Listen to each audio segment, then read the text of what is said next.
The bonus blackmail. At ANZ, Australia and New Zealand Banking Group Limited, the message is clear. Crystal clear, actually. Show up in the office or you can kiss your bonuses goodbye.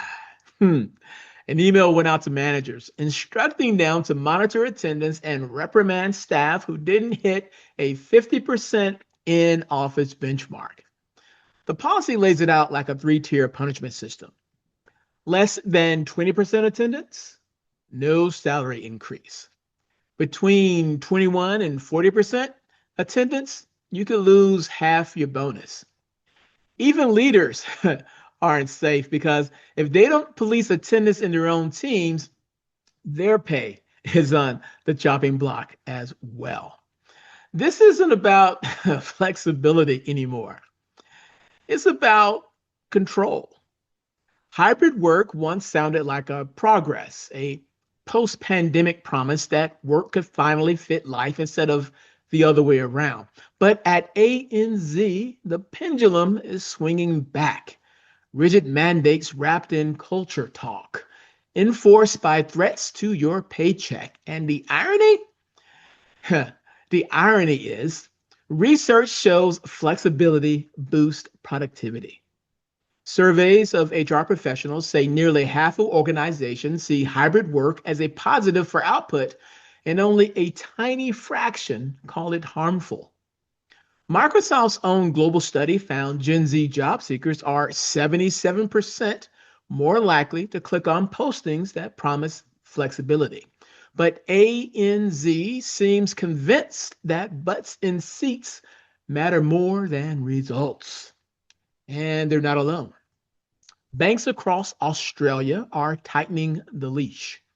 Commonwealth tracks office attendance with dashboards. NAB mandates 3 days a week for managers. Westpac is shuffling people around in downsized offices, leaving workers fighting for desks. Meanwhile, other companies are moving the opposite direction, ditching mandates, trusting teams, and focusing on outcomes instead of optics. Here's the real danger. Bonuses tied to office time don't just punish workers. They punish trust. They tell employees that presence is more important than performance, that control matters more than culture. That's not management, that's blackmail. The post-pandemic workforce tasted flexibility and many won't give it up. Forcing them back with threats only drives resentment, attrition, and a talent drain. In the end, ANZ may keep its offices full, but at the cost of emptying out the very trust that makes work worth doing. That's the tension every employer faces right now. Flexibility or fear, trust or control. And it's not going away anytime soon. If you want to keep up with what's happening now and what's coming next in the world of work, subscribe to my newsletter, The Recruiting Life, over at jimstroud.com. Because when bonuses become blackmail, the cost of culture is much higher than the check.